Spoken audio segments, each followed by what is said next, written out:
Aujourd'hui, je vous fais le deuxième cours sur l'imagerie des traumatismes des membres.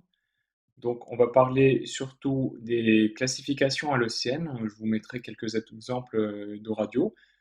Je vous parlerai de deux, trois petits trucs qui sont potentiellement tombables. Donc, les classifications aux ECN, je vous ai mis les principales. On va toutes les revoir une par une.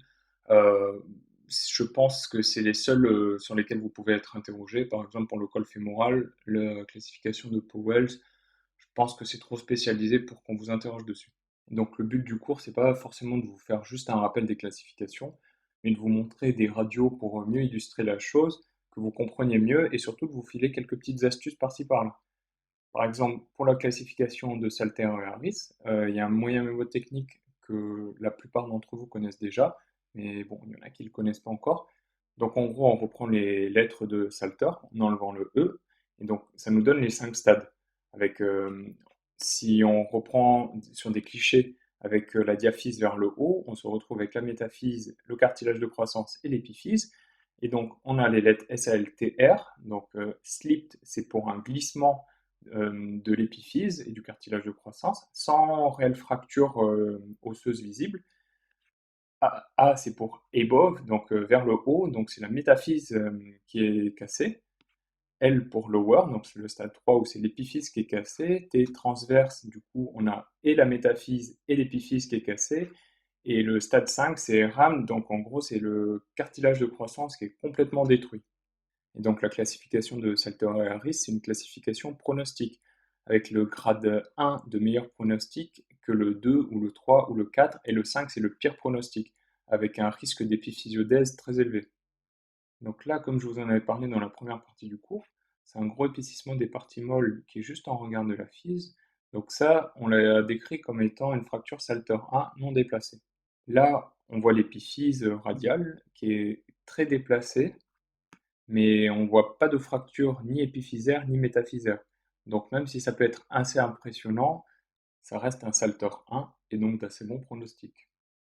Là, alors, on a une fracture au niveau de la métaphyse du radius, et l'épiphyse a l'air plutôt respectée, c'est un Salter 2. Là aussi, un Salter 2, où on a une fracture de la métaphyse. Là aussi, un Salter 2 au niveau du tibia avec la fracture de la métaphyse et un respect de l'épiphyse. Là, on a un Salter 3 au niveau de l'épiphyse tibiale. Ici, il y a la fracture, alors que la métaphyse a l'air plutôt respectée. Ici, un Salter 4 avec une fracture. On voit le trait ici sur le cliché de face. Sur le cliché de profil, on voit là le trait sur la métaphyse qui se prolonge là sur l'épiphyse. Et je vous mets les coupes scanographiques qui correspondent. Donc là, on voyait le trait sur l'épiphyse de face. Et là, de profil avec le trait qui passe par la métaphyse, le cartilage de croissance et l'épiphyse. Et on remarque par ailleurs là l'épanchement intra-articulaire. Et là, c'est au niveau du poignet. Pareil, un scanner en coupe sagittale où on voit la physe, le trait qui passe par la métaphyse et par l'épiphyse. Donc la classification de Lagrange-Erigo, c'est la classification pour les fractures de la palette humérale, avec le stade 1 qui est une fracture non déplacée, le stade 2 c'est une bascule avec une rotation postérieure du fragment distal, le stade 3 on a une translation postérieure du fragment distal, mais les fragments osseux ils restent en contact, alors qu'au stade 4 il n'y a plus du tout de contact entre les deux fragments osseux. Donc là vous voyez deux radiographies, ici un épanchement intra-articulaire avec le liseré postérieur qui est visible et refoulé, le liseré antérieur qui est refoulé. Ici, vous voyez bien la bascule postérieure, pareil avec le liseré antérieur et postérieur. Sur celle-ci, c'est pas forcément évident. Et du coup, c'est pour ça que je vous mets cette diapo pour vous parler de la ligne humérale antérieure. En fait, c'est la ligne qu'on trace avec la corticale antérieure de l'humérus et elle est censée couper le noyau du capitellum. Si le noyau passe en arrière de la ligne, c'est qu'il y a une bascule postérieure. Donc pour le stade 3, en fait, c'est le fragment distal qui part en arrière, il y a une translation, c'est plutôt simple. Le stade 4, c'est complètement, enfin, il n'y a plus aucun contact. Donc au niveau du radius, c'est assez simple, je pense que tout le monde connaît. Donc protocole Gérard Marchand, Guaran Smith. Juste l'astuce, c'est pour regarder, savoir où est l'avant, où est l'arrière, c'est de regarder le pouce. Le pouce, il est toujours en avant. Donc là, vous voyez le pouce, il est au niveau de la face palmaire, donc en avant. Là, le fragment distal, il est en arrière, donc ça part en arrière. La styloïde est respectée, ça c'est juste une calcification, hein, c'est pas un arrachement de la styloïde, donc c'est une fracture de pouce au col. Ça, pareil, on prend le pouce, il va en avant, le fragment, il part en arrière, la styloïde est arrachée, c'est une jarre marchand. Et là, on reprend, le pouce, il est en avant, ça part en avant, c'est une Gorham Smith. La classification de Gardner, je ne vous la refais pas entièrement parce que c'est celle que vous connaissez tous, que vous apprenez en premier quand vous faites l'orthopédie. Donc avec les 4 stades, je vous les refais rapidement avec 1 valgus, 2 non déplacés, 3 varus, 4 très déplacés. Donc 1 avec, c'est pas évident forcément, mais là on voit un petit peu le valgus. 2 où les travées osseuses sont plutôt alignées. 3, on a un varus. Et 4, où on perd complètement l'alignement des fragments. Alors, la classification de Duparc et Alno, c'est les classifications des fractures bimalléolaires. On les classe en fractures sous-tuberculaires, intertuberculaires ou sus-tuberculaires en fonction du niveau de trait de fracture par rapport au ligament tibiofibulaire inférieur. Donc, c'est en fonction du mécanisme aussi. Les sous-tuberculaires, du coup, c'est un mécanisme en adduction. Les intertuberculaires, il y a une rotation. Et sus-tuberculaires, c'est en abduction. Et donc là, vous avez une fracture sous-tuberculaire. Donc là, avec le trait au niveau de la fibula. Donc là, c'est une radio de face. Là, c'est un scanner en coupe coronale. Donc là, qui est sous la tibiofibulaire distale. Là, vous avez le trait au niveau du tibia. Et donc là, une fracture intertuberculaire, qui sont de loin les plus fréquentes, grosso modo 80%, avec un mécanisme en rotation. Ici, vous voyez le trait au niveau de la fibula en regard de la tibiofibulaire distale.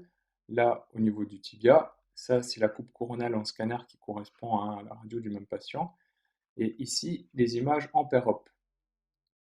Là, c'est une sus-tuberculaire. Donc là, vous voyez le trait de fracture qui est bien au-dessus de tous les ligaments tibiofibulaires. Et ici, vous voyez le trait de fracture de la fibula, ici du tibia et ici du tibia.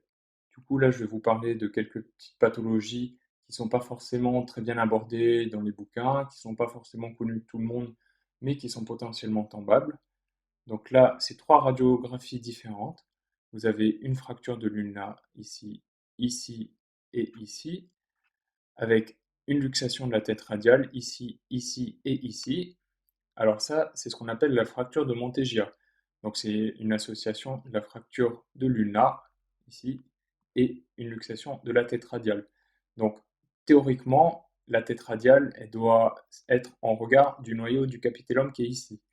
Ça me permet juste de vous parler de ce qu'on appelle la ligne de Storen ou construction de Storen, qui en fait est une ligne qui est dans l'axe de la diaphyse du radius. Et théoriquement, cette ligne doit couper justement le noyau du capitellum.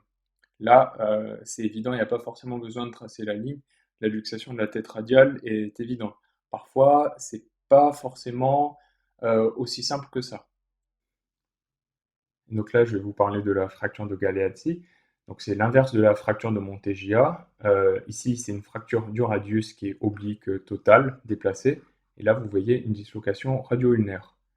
Donc là, c'est pour vous parler des moyens mnémotechniques. Moi, celui que j'ai utilisé, c'était pour Monteggia M comme médian. Et donc, c'est l'ulna qui est en médian sur les positions anatomiques. Donc c'est la fracture de l'ulna. Et du coup, c'est la tête radiale qui est luxée. J'en ai trouvé un autre sur internet, c'est frog, comme grenouille en anglais, donc c'est F pour fracture, R de radius, et of Galeazzi. Donc en gros, Galeazzi, c'est la fracture du radius. Donc ça, c'est pour vous montrer une radio, il faut chercher ce qui ne va pas, c'est la fracture en mode de beurre. Et donc ça vous montre l'importance des clichés orthogonaux, parce que sur la face, on ne voit pas grand-chose, et c'est sur le profil qu'on voit là le petit tassement métaphysaire. Donc là, sur cette radio, on va voir l'épanchement intra-articulaire ou les marthroses. Et puis sur ce petit truc, là, on zoome et on voit un petit arrachement osseux. C'est ce qu'on appelle la fracture de second.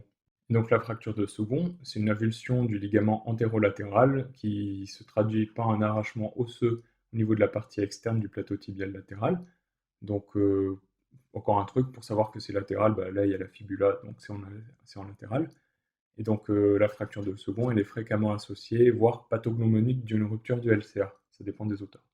Donc voilà, j'en ai fini pour mes cours. C'est juste pour vous dire, s'il y a des radios qui tombent, ça sera des choses assez évidentes. C'est des pathologies fréquentes, on va dire. Les signes seront évidents. Si on vous met une pneumopathie, ça sera forcément une PFLA. Ça ne sera pas le tout petit foyer rétrocardiaque qu'on voit à peine. Il faut bien réussir à se repérer d'un point de vue anatomique, mais aussi sémiologique, c'est-à-dire que sur la radio, il faut savoir ce qui est du gras, ce qui n'en est pas, ce qui est de l'os, ce qui est de l'air. Et c'est pareil pour le scanner, parce que je pense qu'on peut vous mettre des coupes de scanner sans problème. Et je pense que j'ai fait le tour de la question. J'espère que tout ça vous a bien aidé. Et si vous avez des questions, moi je suis toujours dispo. Vous pouvez en mettre sur le site ou qu'importe. J'espère que ça vous a bien aidé et bon courage pour le concours.